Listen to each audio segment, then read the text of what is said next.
Welcome to the Sustainable Growing at Home series. My name is Andrea Bale, and I'm the Sustainability Engagement Coordinator in the Sustainability Office on campus.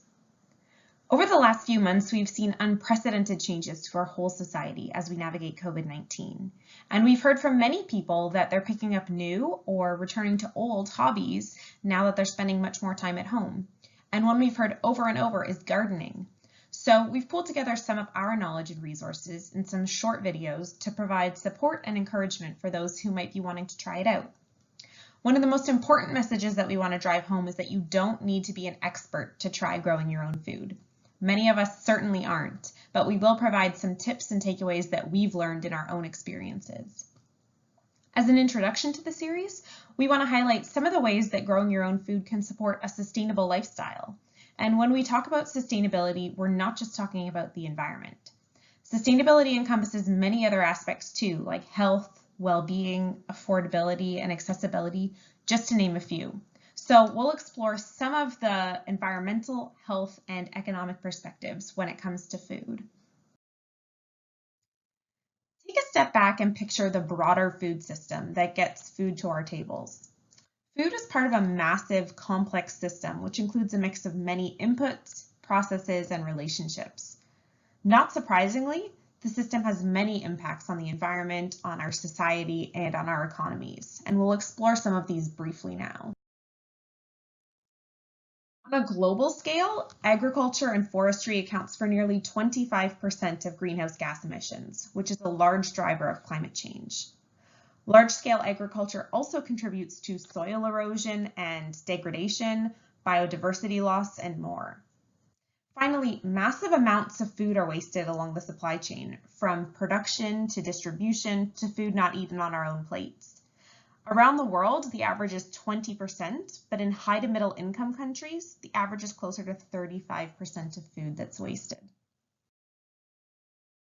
Food choices also have impacts on our health and wallets. If we tally up all that wasted food, for example, it's astounding what the average Canadian home wastes in a year, more than $1,500. In addition, many processed foods are high in sodium, nitrates, and other additives, and food that has to travel long distances usually has some form of preservative to keep it fresh. So how can growing your own food help?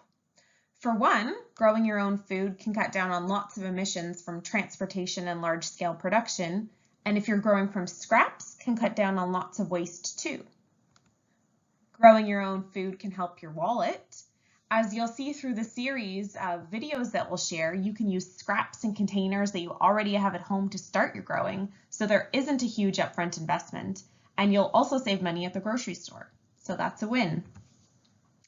Finally, from a health perspective, focusing on whole plant-based foods provides important vitamins and nutrients. And if you're getting food from your own backyard, you know it's super fresh. And spending time in nature, whether that's through an outdoor or even an indoor garden, supports mental health by boosting your mood and reducing stress. We hope this mini-series inspires you to try growing in your own home, whether it's growing scraps and containers in your window or growing seeds in a backyard garden. This experiment is great to do by yourself, as a family, or with kids.